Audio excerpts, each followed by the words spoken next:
Hey guys, welcome back to the channel. इस video में मैं आप लोगों को अपने पावर ग्रिड के एक्सपीरियंस के बारे में बताऊंगा। पावर ग्रिड में मैंने जब इंटरव्यू दिया था तो क्या सारे प्रोसीजर्स थे और कैसा था मेरा इंटरव्यू। और अगली बार अगर आप लोगों का अगर सिलेक्शन होता है या फिर कॉल आता है इंटरव्यू का, तो कैसे आप देख सकते हैं। ये ईटी की प्रोफाइल थी, एग्जीक्यूटिव ट्रेनी, जो कि इलेक्ट्रॉनिक्स वाली पार्ट की बात कर रहा हूँ मैं। जनरली मैं इंटरनेट वगैरह में देखा हूँ तो उतना ज़्यादा इलेक्ट्रॉनिक्स का नहीं मिल पाता है, इसीलिए मैं थोड़ा सोचा कि इस पे वीडियो बना देता हूँ। तो इलेक्ट्रॉनिक्स का ईटी जो पार्ट है, जो गेट के थ्रू सिलेक्शन होता है, ये उसके बारे में है। ठीक है, तो वैकेंसी सिर्फ एक थी और छः लोगों को कॉल किया गया था इलेक्ट्रॉनिक्स में। ये सेकंड फेज़ का इंटरव्यू था। फर्स्ट फेज़ में भी सीटें थी पर किसी का सिलेक्शन नहीं हुआ था, तो सेकंड फेज़ में गए। तो एक सीट में 6 लोग दे रहे थे, जिसमें से 5 ही लोग अपीयर किए थे। सेकंड फेज़ की बात है ये, इलेक्ट्रॉनिक्स में बता रहा हूँ। इलेक्ट्रिकल में तो बहुत ज़्यादा थे और सिविल में भी करीब 20-22 लोग होंगे ही, तो उन लोगों का भी साथ में चल रहा था। तो देखिए, इंटरव्यू का लोकेशन रहेगा सबसे पहले दिल्ली में एक इफ़को चौक है। येलो लाइन की मेट्रो अगर देखे होंगे, हुडा सिटी सेंटर के जस्ट एक पहले पड़ता है। इफ़को चौक के पास उनका ऑफिस है और वहाँ पर राइट्स का भी ऑफिस है और थोड़ा आउटर में है, बहुत दूर है एकदम। करीब 1-1.5 घंटा तो आपको लगेगा वहाँ पहुँचने में, अगर नॉर्मल आप मेट्रो पकड़ते हैं तो। वहाँ ऑफिस में, कॉरपोरेट ऑफिस में आपको सबसे पहले सुबह बुलाया जाएगा और वहीं आते ही साथ आपका ब्रेकफास्ट वगैरह मिल जाएगा।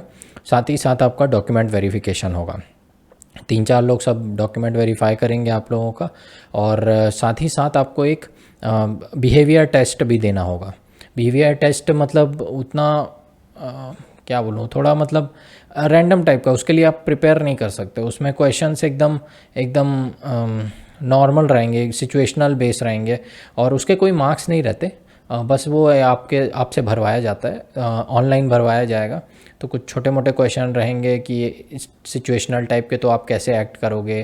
कुछ 2-4 ऑप्शन दे दिए जाएंगे कि हाँ, स्ट्रांगली अग्री या फेयर, ऐसा टाइप का कुछ कुछ मतलब आपको बना दिया जाएगा। क्वेश्चंस रहेंगे, 25-30 क्वेश्चन रहेंगे। हालांकि उसका मार्क्स नहीं काउंट होता है, पर वो क्यों कराया जाता है, वो बोलते हैं ऐसा कि आपके सिलेक्शन में आपका देखा जाएगा वो। तो मेरे को तो पता नहीं कितना वेटेज था उसका। वैसे तो लिखा था उसमें कि कोई मार्क्स काउंट नहीं होंगे उसके। फिर ये सब प्रोसेस में करीब 2-3 घंटे तो लगेंगे आपके। फिर उसके बाद आपका इंटरव्यू, मेरा तो इंटरव्यू हुआ था, जीडी भी रहता है पहले, लेकिन मेरा इंटरव्यू हुआ था और मेरा 3rd नंबर पे था 6 लोगों में। लेकिन मेरे मार्क्स सबसे ऊपर थे गेट में, तो बाकी 6 लोगों में।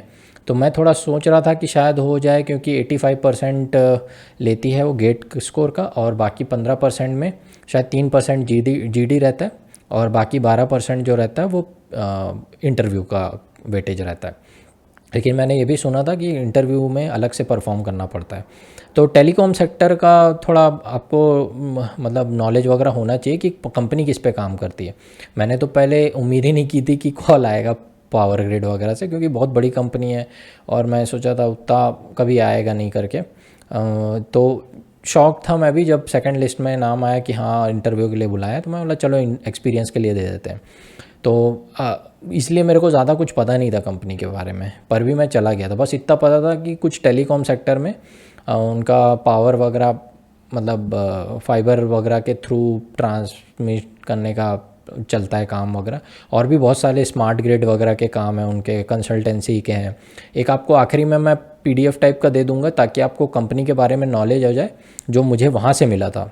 मतलब जब मैंने इंटरव्यू दिया था तो वहाँ पर उन्होंने अपना कंपनी का दिया था, कोई प्रेजेंटेशन नहीं थी, बस वो 3-4 पेजेस दिए थे। उसमें सारा डिटेल था कंपनी के बारे में, क्या करती है, क्या क्या सेक्टर में काम करती है, ताकि वो आपको पता रहे। जनरल आप पावर ग्रिड के साइट में जाके इतनी इन्फॉर्मेशन नहीं निकाल पाएंगे, है ना। तो मेरे को भी नहीं पता थी और इंटरनेट में इतना कुछ अवेलेबल भी नहीं है, तो आप लोग के लिए बहुत अच्छा रेफरेंस हो जाएगा वो। मोस्टली तो इलेक्ट्रिकल का काम है, ट्रांसमिशन डिस्ट्रीब्यूशन का, वो पता था मुझे, पर टेलीकॉम में बहुत कम पता था। स्मार्ट ग्रिड वाले काम है और कंसल्टेंसी वाले और पावर ट्रांसमिशन थ्रू फाइबर वगैरह, ये मैंने सुन रखा था बस इतना। तो वहाँ देख के थोड़ा रियलाइज़ हुआ कि हाँ ये सारी चीज़ें भी है।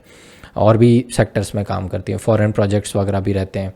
तो इसमें शायद फॉरेन वगैरह भी जा सकते हो आप, अगर आपका सिलेक्शन वगैरह होता है तो प्रोजेक्ट पे, किसी प्रोजेक्ट पे, बस थोड़े टाइम के विज़िट के लिए, क्योंकि पासपोर्ट वगैरह का डिटेल्स मांगा था मेरे को इंटरव्यू में इन्होंने।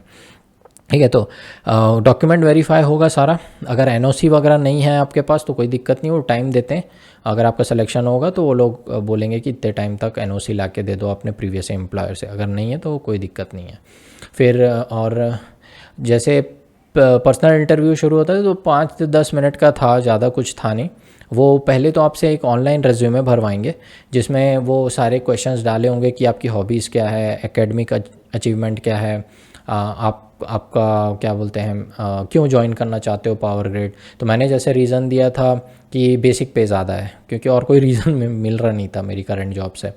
और हॉबीज़ वगैरह नॉर्मल लिख दी थी, वेब सीरीज़ देखता हूँ, फुटबॉल खेला हूँ, ऐसा टाइप का लिख दिया था। एकेडमिक अचीवमेंट में मैंने एमई लिखा था कि आईएससी से हूँ, उतना ही बस डाला था। और फिर उसके बाद वो भी पूछते हैं वो कि कोई आपकी जान पहचान का है क्या वहाँ पे जो काम कर रहा है पहले से पावर ग्रिड में, तो उसके बारे में भी डिटेल पूछते हैं, जो मेरा कुछ था नहीं।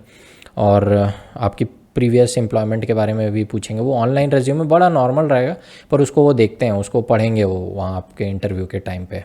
ठीक है, तो वो भरवाएंगे आपसे रीजन भी भरवाएंगे कि कौन सी लोकेशन चाहिए आपको। मैं आपको एक पीडीएफ दिखा दूंगा, एक फ़ोटो दिखा दूंगा, जिसमें क्या क्या रीजन्स अवेलेबल हैं जहाँ पावर ग्रिड की पोस्टिंग होती है, ताकि आपको आइडिया रहे कि पोस्टिंग लोकेशंस क्या मिलेंगी। मुझे नहीं था पता, बाद में पता लगा था थोड़ा, लेकिन इंटरव्यू के पहले तक पता लग गया था।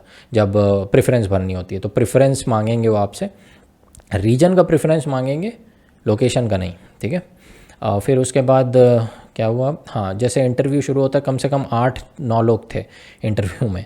और फिर उन्होंने स्टार्ट किया, इंट्रोडक्शन देखा, मेरा पूरा बायोडाटा, वही अपना ऑनलाइन रेज्यूमे देखा। उन्होंने सबसे पहला पॉइंट यही रेज़ किया कि तुमने बेसिक पे ज़्यादा लिखा है, 60,000 है तुम्हारा, अभी 40,000 है, तो तुम तो पैसे से ड्रिवन बंदे लग रहे हो, ऐसा टाइप का उन्होंने पॉइंट दिया।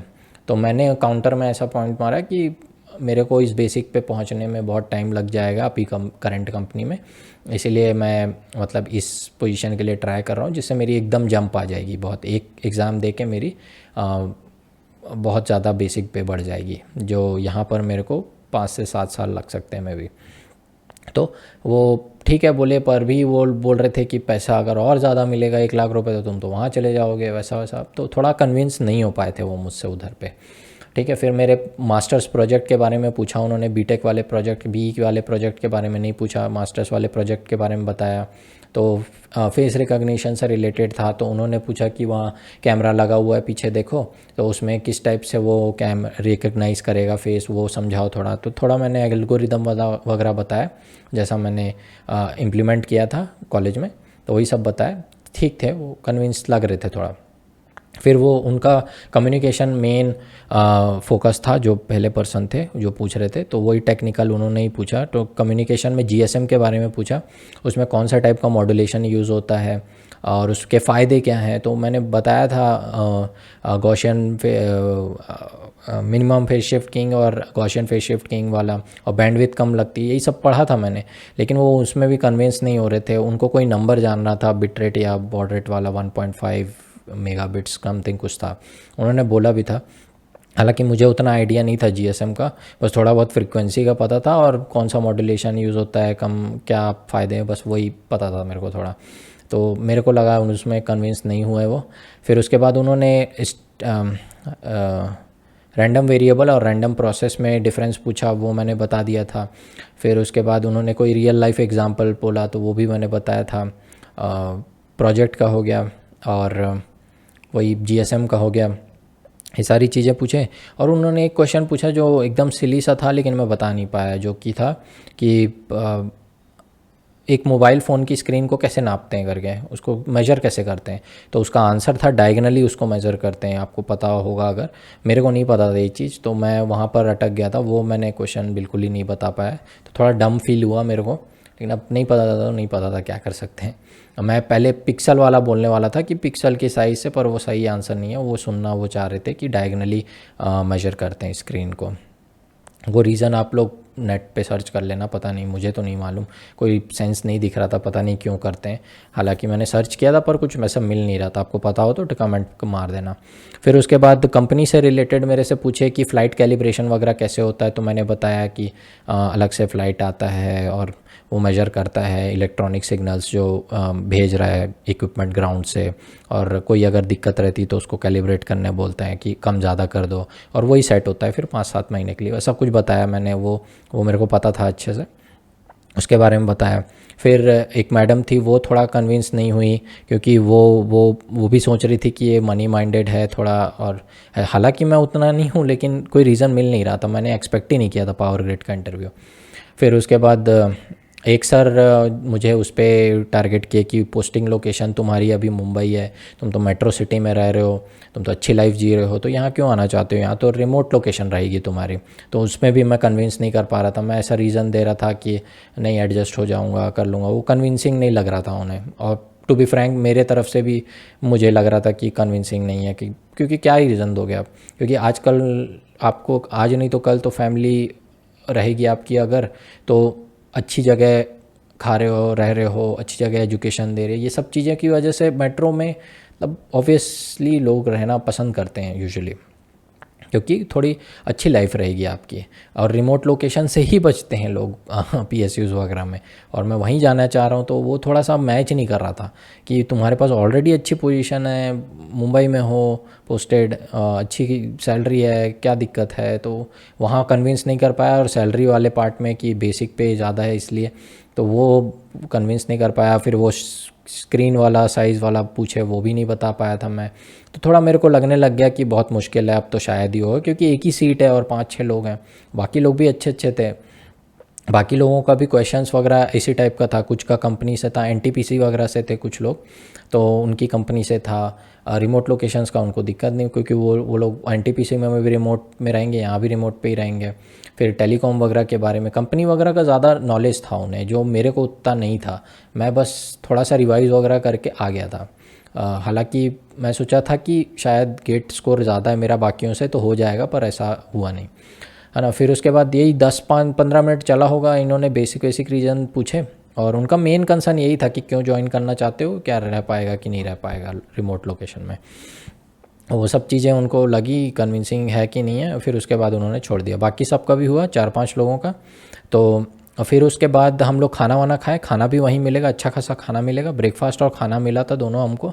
खाने के बाद हम लोगों का हुआ था जीडी का हम लोगों का टॉपिक था। पहले तो एक कुछ फाइनेंस से रिलेटेड कोई टॉपिक मिला था, लेकिन बाकी सारे लोग कन्विंस नहीं हो रहे थे, बोले कि नहीं टॉपिक चेंज कर दीजिए, ये इसमें कंफर्टेबल नहीं है, तो उन्होंने टॉपिक चेंज कर दिया था। तो टॉपिक था हमारा वर्क फ्रॉम होम प्रोज और एंड कॉन्स, तो ये हमको बताना था, डिबेट करनी थी इस पर, मतलब जीडी करना था, और फाइनली हमको कंक्लूजन भी लिखना था एक पेपर में। तो हम लोगों को कुछ 1-2 मिनट टाइम दिया मैडम ने, 5-6 लोग थे हम लोग, इलेक्ट्रिकल वाले भी यहाँ मिल गए थे, तो हम सब लोगों का एक साथ हो रहा था। करीब 4 में 3 इलेक्ट्रिकल वाले होंगे और 5 हम लोग होंगे इलेक्ट्रॉनिक्स वाले, सब मिल के कर रहे थे। फिर उसके बाद तो 2 मिनट के लिए हम लोगों को टाइम दिया गया, हम लोग लिखना शुरू किए, मैं भी लिखना वगैरह शुरू किया, सबको अपना अपना पॉइंट लिखे। जीडी एकदम हेल्दी था, कोई दिक्कत नहीं हुई, और सब ने अच्छे अच्छे पॉइंट्स रेज किए, बहुत अच्छा जीडी ही था बल्कि। तो ऑलमोस्ट मेरे को लगता है उसमें किसी का कम ज़्यादा मार्क्स नहीं हुआ होगा, इंटरव्यू ही मेन डिसाइडिंग राउंड था। तो जैसे हम लोगों ने प्रोज वगैरह लिखे कि हाँ फ्लेक्सिबल है, किसी भी टाइम कर सकते हैं, और ज़्यादा मतलब काम हो सकता है, वही कॉन में पर्सनल लाइफ सफ़र कर सकते हो आप, वर्क लाइफ बैलेंस बिगड़ सकता है, ऐसी ऐसी चीज़ें जो नॉर्मल आप लोग देखते आए हुए हैं। कोविड वगैरह का भी मतलब जिक्र हुआ, तो करीब अब 15 से 20 मिनट हम लोग करे होंगे, और फाइनली आखिरी में कंक्लूड किए एक पेपर में कि हाँ डिस्कशन से क्या कंक्लूड करते हो तुम, लिखो उसको 2-3 मिनट में। फिर उसके बाद वो सबमिट हो गया। तो जीडी वाइज सबका अच्छा गया होगा, किसी को कोई दिक्कत नहीं हुई होगी, मेन इंटरव्यू में ही था, है ना।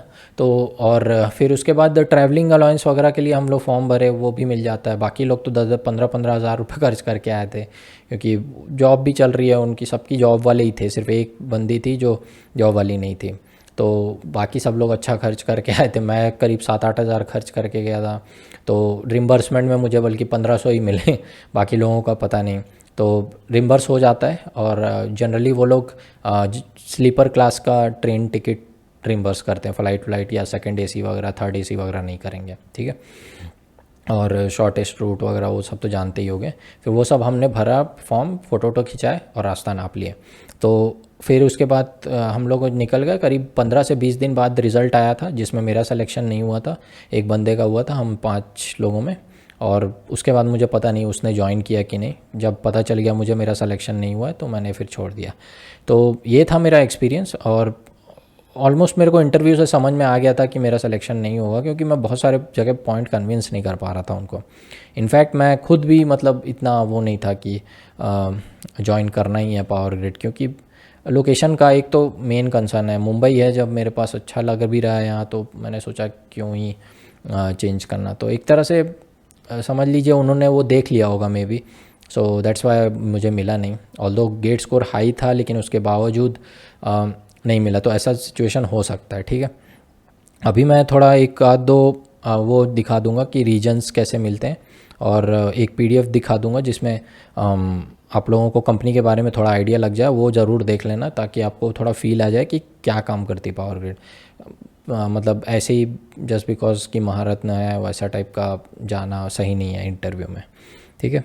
तो ये एक्सपीरियंस था। आप लोग बताना, आप लोग को कुछ सही लगता है कि नहीं, मतलब कैसा रहा मेरा। ऑलमोस्ट मुझे तो बेकार लगा था मेरा परफॉर्मेंस, सच बताऊं तो। और मैं एकदम ही सोच के चल दिया था कि हो जाएगा, टाइप्स देख लेंगे, और उतना लीनियंट था बहुत मैं। तो मेरे एक्सपीरियंस को यूज़ करके आप थोड़ा उस हिसाब से प्रिपेयर करें।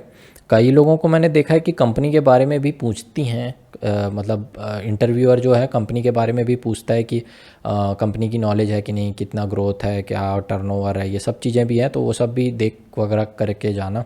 हालांकि मेरे से पूछा नहीं, पर कई लोगों के केस में इंटरव्यू में मैंने देखा है कि पूछते हैं। मेन उनका काम ट्रांसमिशन डिस्ट्रीब्यूशन का है। इलेक्ट्रिकल वाले हो आप तो अच्छे से देना आप इंटरव्यू, आप लोगों के लिए बहुत अच्छा रहेगा वो इंटरव्यू एक्सपीरियंस। इलेक्ट्रॉनिक्स में तो थोड़ा उनका कम डोमेन है, पर मेजर डोमेन उनका इलेक्ट्रिकल ही है।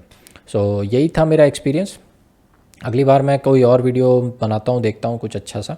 तब तक के लिए टाटा, बाय बाय। तो रीजंस देख लीजिए पहले यहाँ पे कि किस टाइप के रीजन्स आपको मिलेंगे पावर ग्रिड में। तो यहाँ पर प्रेफरेंस डालनी होती है। प्रेफरेंस में ये सारी चीज़ें ही मिलेंगी। आप रीजन्स डिसाइड कर सकते हो, लेकिन लोकेशन नहीं, ठीक है।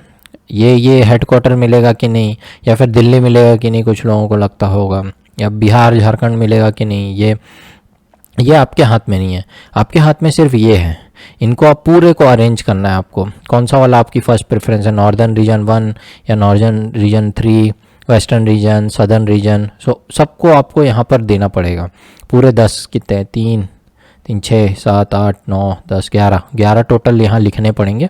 तो वो उस रीजन में मिलने का चांस है आपको, लेकिन लोकेशन ज़रूरी नहीं आपको मिल जाए। हाँ, यहाँ पर अगर आपको उड़ीसा चाहिए, भुवनेश्वर चाहिए, तो वो तो एकदम मिल ही जाएगा आपको, अगर आपकी ये मतलब रिक्वायरमेंट में आ रहा होगा कि मिलने का पॉसिबिलिटी अगर तो आप उड़ीसा में ही, मतलब जिसको रहने का मन है तो उसके लिए बहुत अच्छा है, उड़ीसा में ही मिल सकता है। तो वो एक अच्छा रीज़न है। तो ऐसे करके पावर ग्रिड के रीजन्स रहते हैं जहाँ आपको मिल सकता है। तो एक बार देख लो और स्क्रीनशॉट ले लो इसका। और मैं अभी वो डाल देता हूँ कंपनी के बारे में पीडीएफ्स जो है या फिर फ़ोटोज़ हैं, उसको मैं कहीं डाल के या फिर इसी में दिखा देता हूँ आप लोगों को, ताकि आप लोग रेफरेंस के तौर पे रखे रहें उसको।